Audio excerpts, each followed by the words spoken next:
ত্রিপুরা রাজ্যে সরকারি ভাষাগুলোর মধ্যে একটি হচ্ছে ককবরক। মূলত ত্রিপুরা উপজাতি স্বশাসিত জেলা পরিষদের তথা এডিসি প্রশাসনে প্রধান ভাষা হচ্ছে এই ককবরক। এই ভাষার বিকাশের লক্ষ্যে প্রতি বছর 19শে জানুয়ারি দিনটিকে ত্রিপুরা রাজ্য জুড়ে ককবরক দিবস হিসেবে পালন করা হয় সরকারি এবং বেসরকারি উদ্যোগে। তাই এই বছর 47তম ককবরক দিবস পালিত হচ্ছে রাজ্য জুড়ে। এই উপলক্ষে রবিবার রাজধানী আগরতলার রবীন্দ্র শতবার্ষিকী ভবনের সামনে থেকে এক বর্ণাঢ্য শোভাযাত্রার আয়োজন করা হয়। এতে আদিবাসী সম্প্রদায়ের বিভিন্ন জনগোষ্ঠীর মানুষ তাদের চিরাচরিত পোশাকে সজ্জিত হয়ে এই বর্ণাঢ্য শোভাযাত্রায় অংশগ্রহণ করেন। এই শোভাযাত্রায় উপস্থিত ছিলেন রাজ্য সরকারের কৃষি এবং কৃষক কল্যাণ দপ্তরের মন্ত্রী রতনলাল নাথ। 47তম ককবরক ভাষা দিবস উদযাপন উপলক্ষে রাজ্যের সকল অংশের জনজাতি এবং রাজ্যবাসীকে অভিনন্দন জানান তিনি। এদিনের এই বিষয়ে মন্ত্রী বলেন, ভাষা হলো মাতৃদুগ্ধের মতো। মাতৃদুগ্ধের যেমন কোনো বিকল্প হয় না, তেমনি মাতৃভাষারও কোনো বিকল্প হয় না। মাতৃভাষা শিশুদের অধিকার। এই অধিকার নিয়েই শিশুরা স্কুলে যায়। তিনি আরও বলেন, ভারতের বর্তমান প্রধানমন্ত্রী নরেন্দ্র মোদী দেশের সকল মাতৃভাষার বিকাশ চান। ত্রিপুরা রাজ্য সরকার এই লক্ষ্যেই কাজ করে চলছে বলে জানান মন্ত্রী রতনলাল নাথ। এদিন সাংবাদিকদের এক প্রশ্নের উত্তরে কৃষিমন্ত্রী রতনলাল নাথ জানান, ককবরক ভাষার হরফ নিয়ে দাবি থাকাটা স্বাভাবিক। যত বেশি দাবি উত্থাপিত হবে তত বেশি চর্চা করার সুযোগ থাকবে।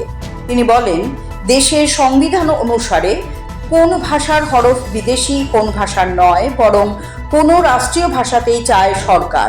তবে এই ক্ষেত্রে ভাষা বিশেষজ্ঞ কমিটির অভিমতকে প্রাধান্য দেবে সরকার। এদিন ককবরক ভাষা দিবস উদযাপন উপলক্ষে আয়োজিত এই বর্ণাঢ্য শোভাযাত্রাটি রবীন্দ্র শতবার্ষিকী ভবনের সামনে থেকে শুরু হয়ে শহরের বিভিন্ন পথ পরিক্রমা করে। অত্যন্ত গুরুত্বপূর্ণ। মনে রাখবেন, একটা ভাষা, মাতৃভাষা যদি হারিয়ে যায়, একটা সমাজ হারিয়ে যায়। মাতৃভাষার মাধ্যমে আপনাকে যতটা আপনি এক্সপোজ করতে পারবেন, আর কোনো ভাষার মাধ্যমে এটা সম্ভব নয়। এই জন্য দেশের প্রধানমন্ত্রী প্রতিটি মাতৃভাষাকে গুরুত্ব দিচ্ছে এবং মাতৃভাষা মায়ের দুধের মতো। মায়ের দুধের যেমন বিকল্প হয় না, মাতৃভাষারও বিকল্প হয় না, এবং এটা শিশুদের জন্মগত অধিকার।